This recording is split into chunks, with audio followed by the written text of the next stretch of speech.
only party in British politics today that thinks we've got too much government.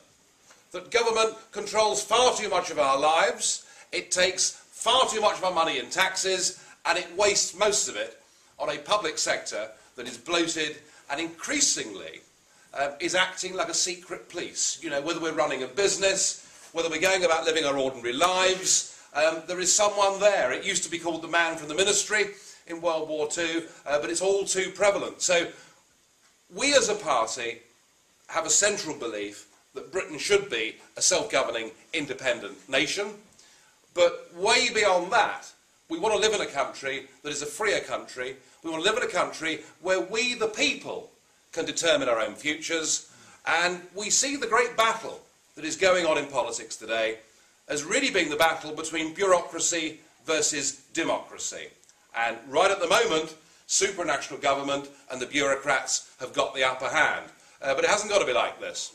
Now, whatever we've had in terms of too much government control of our lives, we've got to say that under New Labour, the whole thing has gone completely mad. The first thing I thought to myself in '97 when New Labour came to power, and because some of you here aren't really old enough to remember it, I know, but there was the music. Things can only get better, and we had, you know, the sight of John Prescott doing a jig to that, and Neil Kinnock, and all the rest of it. Ghastly it was. But you know, Blair had come to power, and this old Labour Party that I remembered, and the last time it had been in, we had income tax rates of 83%.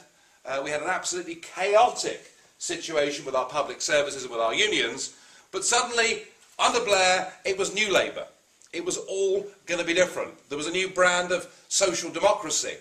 And one of the big problems that Blair had in the early days was how to hold old Labour together with New Labour. Well, part of the answer, of course, was the great man Prescott himself, who was made Deputy Prime Minister, which was a great sop to the left and to the unions. But it was very clear to me in '97 that there were only really two key policy areas on which old Labour and New Labour really agreed. One was the reform of the House of Lords. That the House of Lords, it was seen to be wrong that we had descendants of the drinking mates of George IV sitting in the House of Lords, sitting in that revising chamber, and Blair thought it much better to get rid of all of those people and to replace it with a list of Labour Party donors. So that was one thing that they all agreed on, and that they did. But the other issue that perhaps is more pertinent and more relevant to your society is that fox hunting was an issue that brought together old Labour and New Labour. And the British Parliament spent, and remember, when I talk about hours and time in the British Parliament, we're not talking about a real Parliament anymore. This is not a Parliament where they sit and debate things all night. I mean, now it's a 9 to 5 Parliament. That's Monday to Thursday. It briefly sits on Friday mornings, and of course it's just finished an 82-day summer recess. So Parliament doesn't sit for that much time anymore compared with the old days. But even within those constraints, we spent over 640 hours of Commons parliamentary time discussing the fox hunting ban. And when you think that we only spent 18 hours discussing whether it was right or wrong to go to war in Iraq, it does say quite a lot, doesn't it, about the priorities of Blair's government. Well, sure enough, we finished up with a ban on fox hunting, and you might argue, well, it's not really been workable, and there are more teenage girls now riding to hounds than there have ever been, and it's become quite fashionable to join the local hunt. But ultimately, the ban is still there.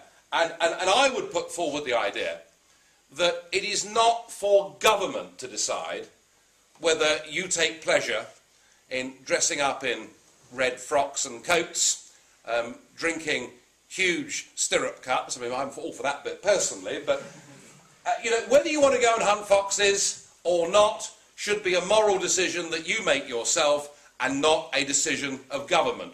But sure enough, it was one of the first things that this Labour government did.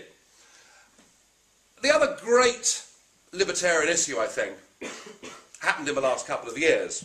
And again, it sums up the attitude of Blair, but it also sums up the lack of any real opposition on these issues that exists in Britain today.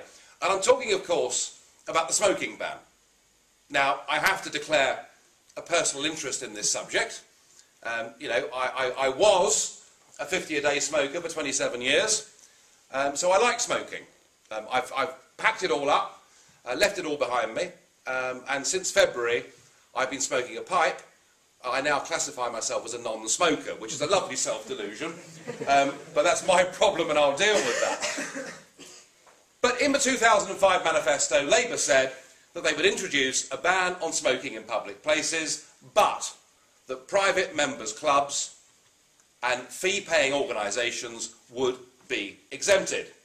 Well, when it came to pass, they've actually banned smoking in totality. So if you pay your membership fee to the local British Legion club, let's say in Oxford, you now can't smoke there.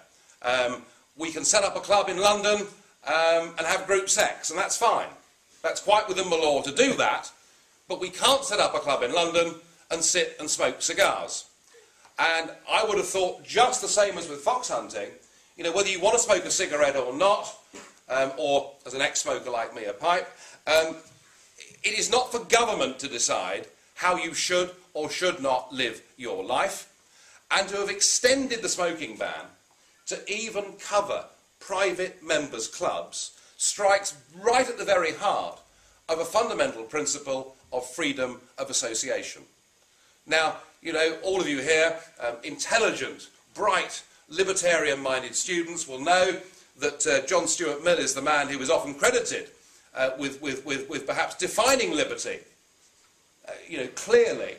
And of course, Mill's idea was that liberty is the freedom of you to exercise your own rights and privileges, to do what you want to do, provided that does not impinge upon anybody else.